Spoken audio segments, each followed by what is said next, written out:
Thank you, Shalom. It's always difficult to top them after they've sang such a powerful message. I always feel that's the message. Let's just say amen and go home. It's so beautiful. Thank you.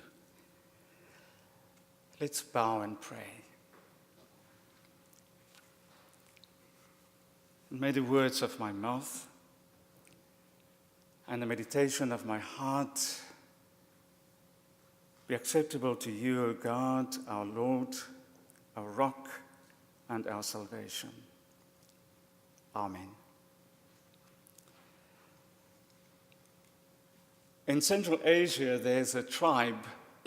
It's told of this tribe that in the olden days, when they were still fighting each other on the fields and in the plains, they had a curse towards their enemies. And this curse, the normal curse, would have been, we wish you that your weapons will rust. We wish you that you may die of pest and calamity. But this tribe had one wish, one curse, that they cursed their enemies. And their curse was very simple but frightening. The curse was that we wish that you may be stuck in one place forever. We wish that you may be stuck in one place forever. What a curse. You see, it's a curse because it preys on those people not to grow. It is sad that people can get stuck in one place in their lives, the years go by, and they do not grow. They get stuck in a trap. And somebody said the only difference between the grave and a trap is the depth of that. Today I would like to talk to you about the happiness trap. The happiness trap. If we read our old fairy tale books, I don't know if you like fairy tales, but I do, and you always go through the whole thing of the Sleeping Beauty or Cinderella, and there's always a problem. And then at the end chapter of those books, we are waiting for the last verse of those books, and it always says, and they lived happily ever after. Imagine reading one of those books like Sleeping Beauty or Snow White, and there's not a happy end.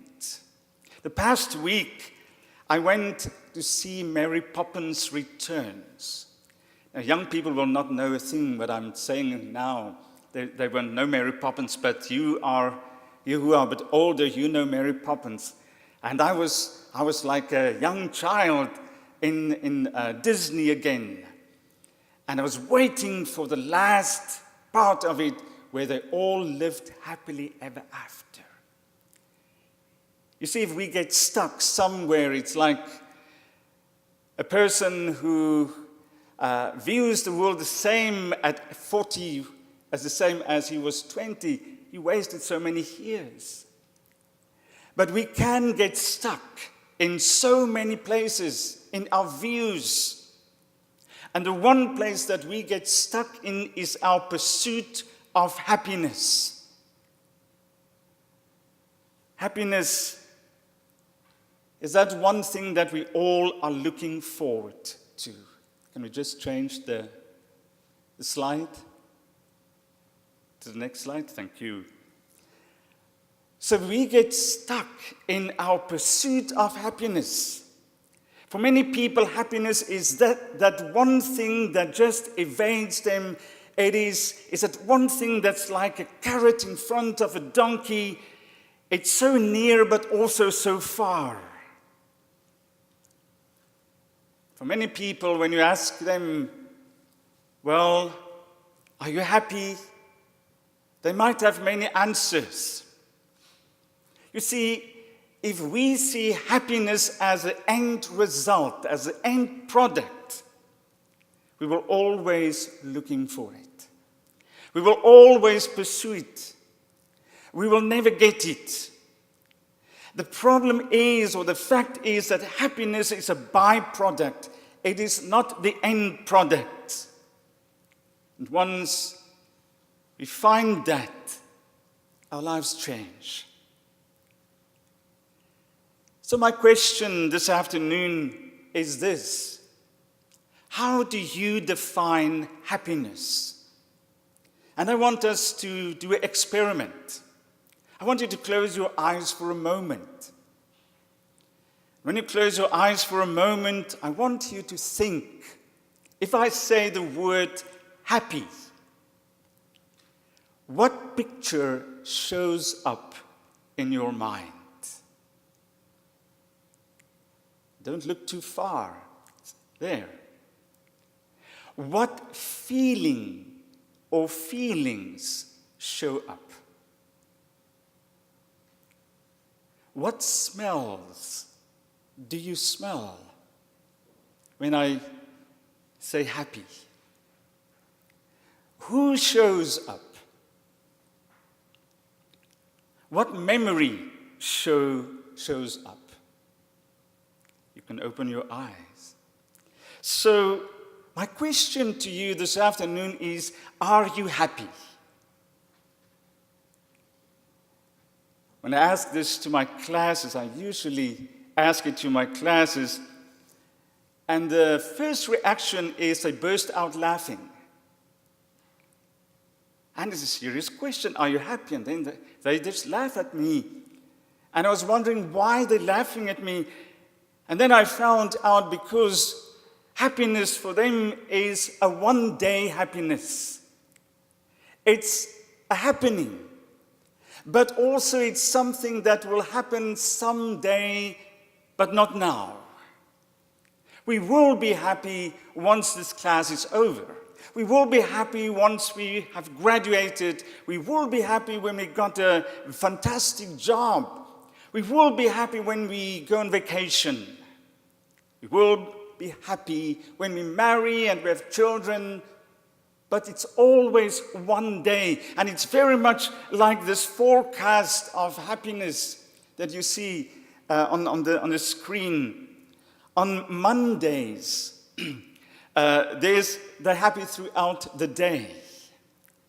But the forecast for Tuesdays may be that there's a sad front coming up. Maybe the forecast on Wednesday is there will be a storm, angry storm passing. And so we can go on. Sometimes happiness is just that one thing, like in the little cartoon of the little boy and his father. It's something ironic. It doesn't always happen in our time. So let's look at the definition of happiness. First at the definition of happiness, then we want to look at myths of happiness, and then we look at the Bible. Happiness, what is the definition of happiness? The general definition of happiness, that one thing we crave, we strive for it. What's that definition? Usually we see happiness as a feeling, a sense of pleasure, of gladness, gratification.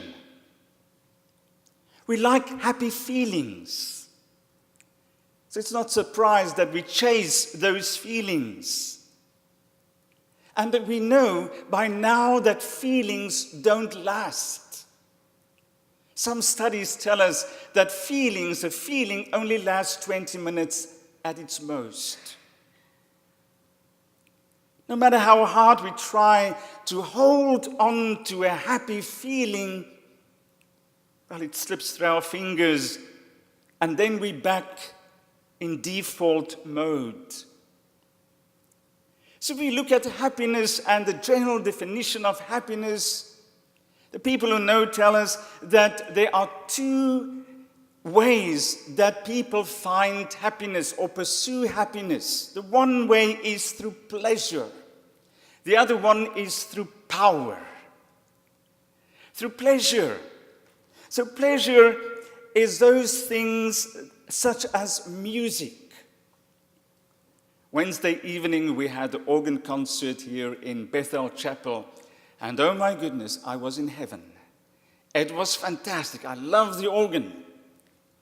But after that, well, I was back in default mode. Music makes me happy. Of course, chocolates and ice cream too, but that's something different. Food makes us happy. Some people, if you give them a fantastic meal, they go to the best restaurants with a buffet, whatever there is, they're happy. Some through entertainment, we look for our happiness, for those happy moments through entertainment. Some, if you take them to a sports event, they are happy. Through health. People pursuing their health, and there's nothing wrong with these things. It's all absolutely great. Some people find their happiness through other people. This morning I told the story of Rick Warren, the pastor of Saddleback Church. And he tells the story of one day he had a television interview in front of a whole audience, and there were millions of people watching this interview, and his wife was also in this interview. And so the announcer or the interviewer asked his wife, so Mrs. Warren, does Rick make you happy? Well, that's a very loaded question to ask your wife in front of a whole audience, in front of a million people. And so he was really anxious. What is she going to say? Because he never asked her that. And lo and behold, she says no. Can you imagine? Your wife says no. He doesn't make me happy.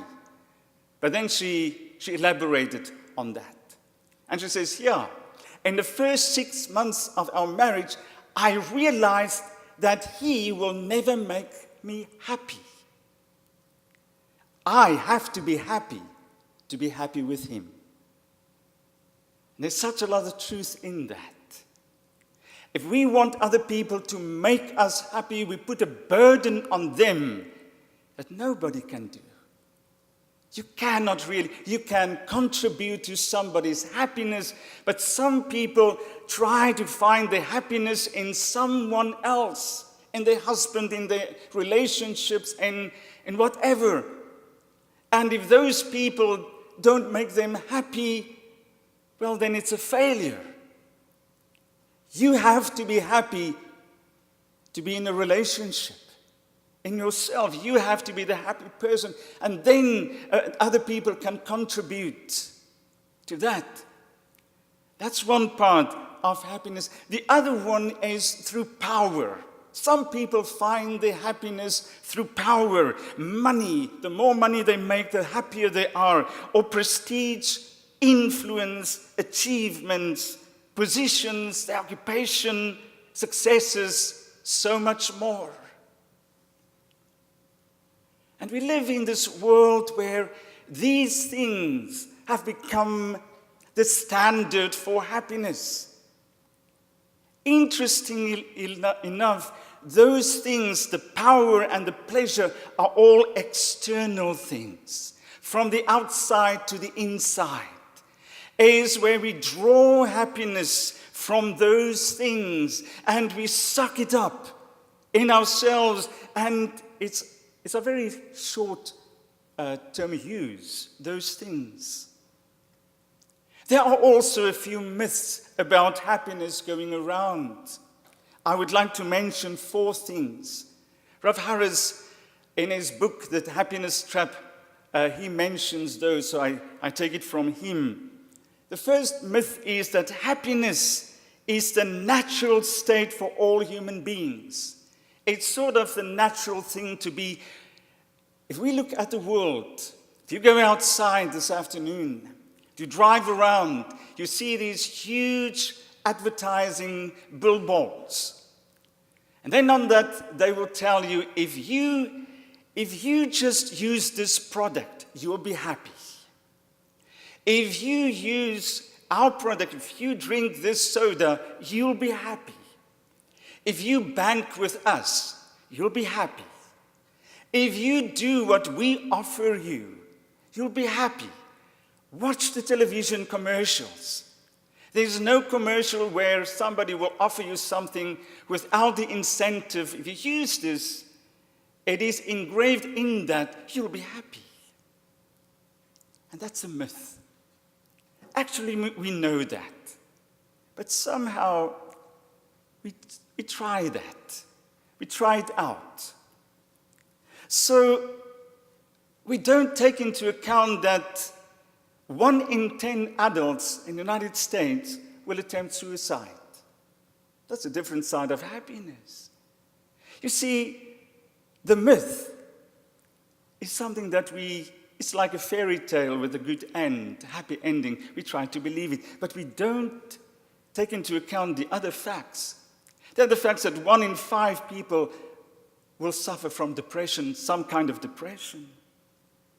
We don't take into account the stats about unhappiness all around us, the misery of work, stress, midlife crisis, loneliness, divorce.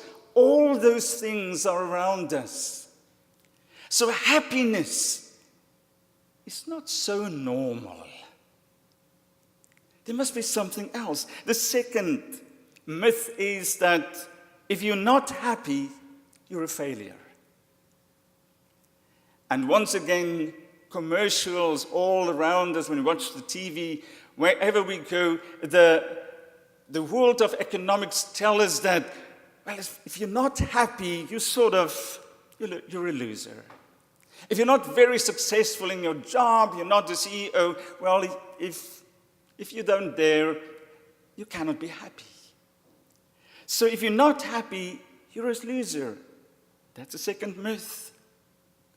The third one is that to create a better life and to be happy, we have to get rid of all our negative feelings. We live in a feel-good world.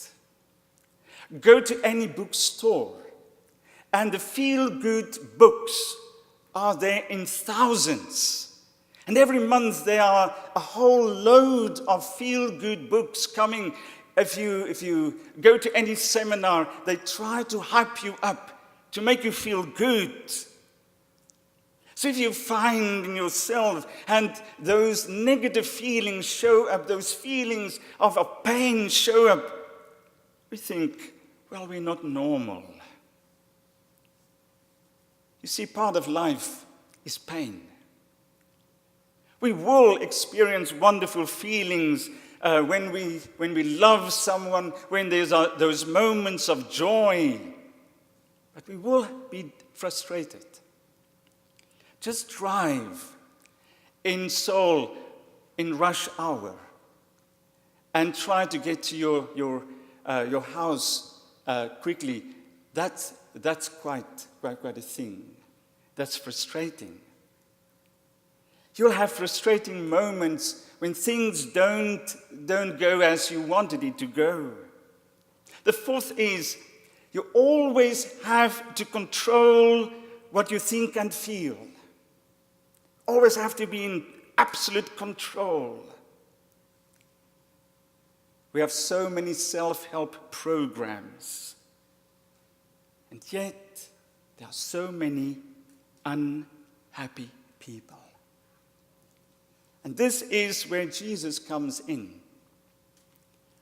In this beautiful book, the Gospel of Matthew, the writer of Matthew tells us that Jesus does not subscribe to the normal.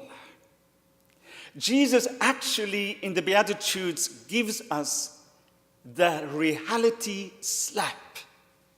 You see, we believe all these myths, and at some point, we need a bit of a slap just to get out of it. And Jesus comes with a reality slap when he starts his biggest sermon on earth. And he starts it with these words: "Blessed are the poor in spirit." Well, how on earth can we be blessed when you are poor in spirit? And immediately we see, but Jesus is busy with something totally different. He's busy destroying our myths about life. It's an interesting word Matthew uses. You see, Jesus didn't speak Greek. So in the Greek, or in the Aramaic language he spoke, in this sense, there are no verbs. So he started with, "Oh, the happiness of. Oh, the blessedness of the poor in spirit. Oh, the blessedness of those who mourn." It's an ingrained situation. It's something from the inside. So from the external, it goes to the internal. It's also an interesting word that Matthew uses. He uses it with Makarios. Makarios is an interesting word. If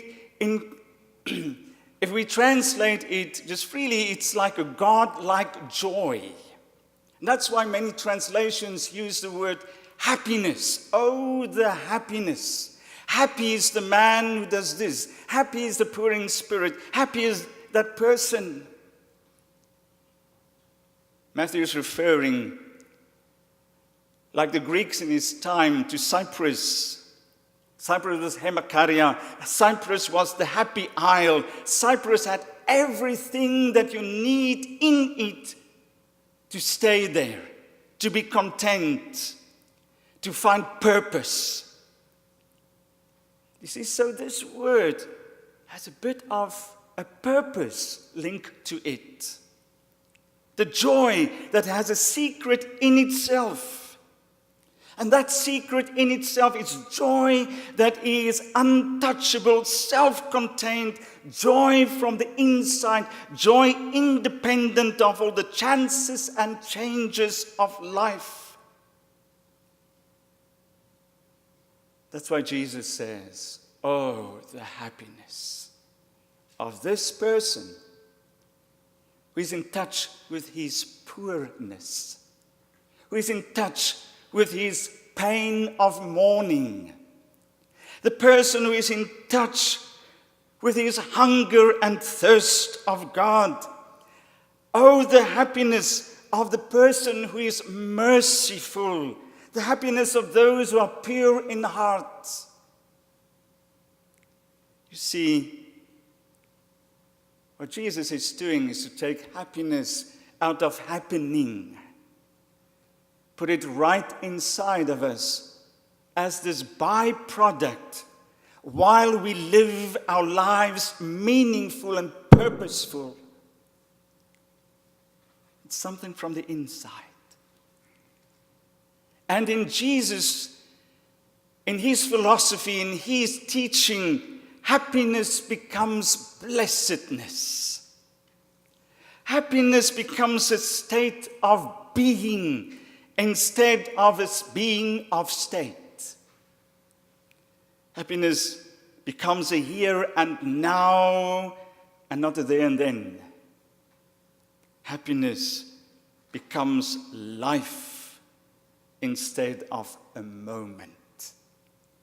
Happiness becomes a life instead of a moment.